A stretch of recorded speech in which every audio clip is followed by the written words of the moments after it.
Yesterday, Vice President Harris called the family of Sonia Massey to offer her condolences after Massey was shot and killed earlier this month in Springfield, Illinois, by a former sheriff's deputy responding to her 911 call. We warn you that the police body camera footage of this encounter is graphic, showing a tense exchange between Massey and former Sangamon County Sheriff's Deputy Sean Grayson, stemming from a pot of boiling water in Massey's kitchen, which Grayson says she attempted to assault him with, warning her that he would shoot her, quote, in the effing face if she didn't distance herself from it.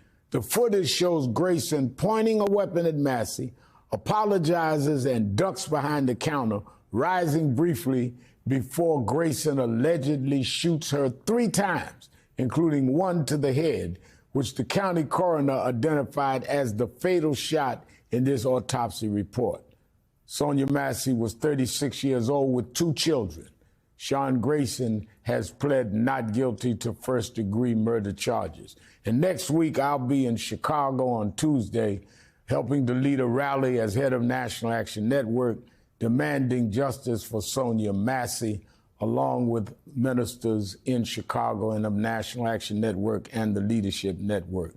Joining me now is civil rights attorney and Attorney General of Black America, Ben Crump, who represents the family. We had technical difficulties trying to get the father or family members in. But let me go with you, Attorney Crump.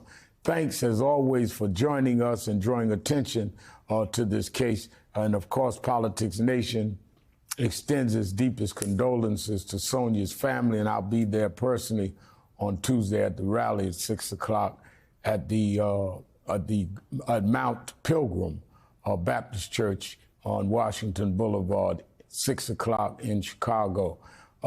Sonia's family, especially her teenage children, are our concern. The family has launched a GoFundMe campaign to help with expenses stemming from her death, including a likely need for mental health counseling and support with that in mind. Can you tell us how our children have been holding up? You know, Reverend Al, it is god-awful when you think about what their new reality is.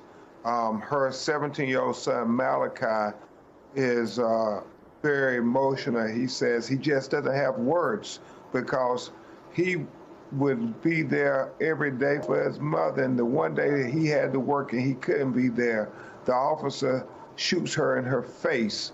Her 15-year-old daughter, Summer, is in disbelief. They're having problems sleeping. Her father, James Wilburn, who you spoke to on the phone, had a quadruple bypass surgery in 2022, and he said he believed if he had his old heart, when he saw that video, he probably would have succumbed because it is that emotional, it is that shocking.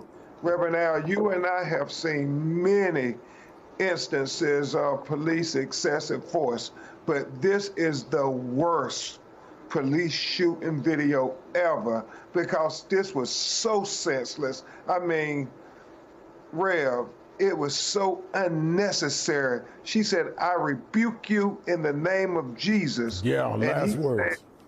Yeah, and she's ducking, saying, sorry, sir, sorry. And he shoots her anyway in a downward trajectory. And so this is why we need you on this one, probably more than any other one, Rev, because this shocks the conscience in a way that I don't know if any other, you think about George Floyd video, and this is just as consequential, especially leading into a presidential election this year. Now, Attorney Crump, according to court records, Sean Grayson, this officer, pled guilty twice to driving under the influence of alcohol before his law enforcement career began. And NBC is reporting he disclosed a history of alcohol abuse on a job application. He was working for his sixth law enforcement agency in 4 years when he killed Sonia Massey. He's now facing 3 counts of first-degree murder and 1 count and 1 count each of aggravated battery and firearm and official misconduct. What else can you tell us about where things stand right now? Yeah, you know, Reverend Al, Janelle Griffin, a young NBC reporter, has done a great job really being a journalist who keeps digging. And that is critical because we now know that he had those 6 jobs, and we know that he had unfounded allegations in his previous job at another sheriff's department before he came to Sangamon County, as we discussed with Governor Pritzker with the family. Also, Reverend Al, we know that they found that he was not being honest in his police reports, and they found that he was aggressive. Their allegations he was aggressive with citizens, and we now see that on the video of the tragic killing of Sonya Massey. And breaking news, Reverend Al, we understand that the police union is going to file a grievance of some kind on his behalf to say that he was terminated without cause. So when we're together on Tuesday at the rally with National Action Network, we have to address this. As I tell they're people, going to, let me get this right, because this is new. They're going to file a grievance about him being fired after the whole world is seeing this tape, that he shot this woman because she was trying to do what he said about some boiling hot water after she called the sheriff's deputies to a house. They're filing a grievance? They're filing a grievance saying that he was terminated without cause. And it doesn't really surprise me, Reverend Al, because they always try to justify these unjustified killings. And that's why on Tuesday in Chicago, we're going to address this with the family and the press, because we can't take for granted at all that he won't get a slap on the wrist like Laquan McDonough. You remember Reverend Al, the young man who was shot times on video? And they convicted him, and then the judge gave him a slap on the wrist. That's why we're fighting for equal justice for Sonya Massey.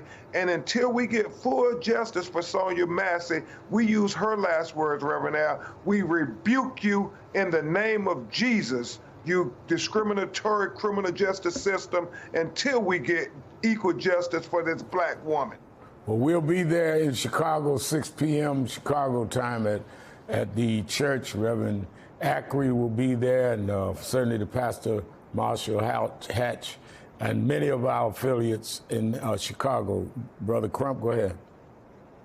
Vice President Kamala Harris, our leader, really offered Malachi, her son, on the phone, and her father condolences, and expressed in such a special way. Malachi, remember your mother with that beautiful smile. Try not to remember the tragic way this so-called police officer killed her.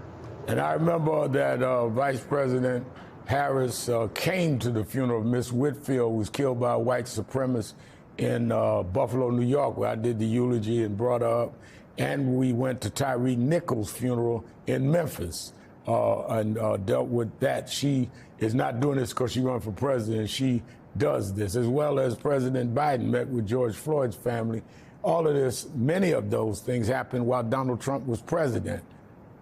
I'm trying to remember. I don't think he showed up or called anybody. If he did, it was not to show that he wanted or say that he was against what had happened to them. Benjamin Crump, Attorney General for Black America, thank you for being with us.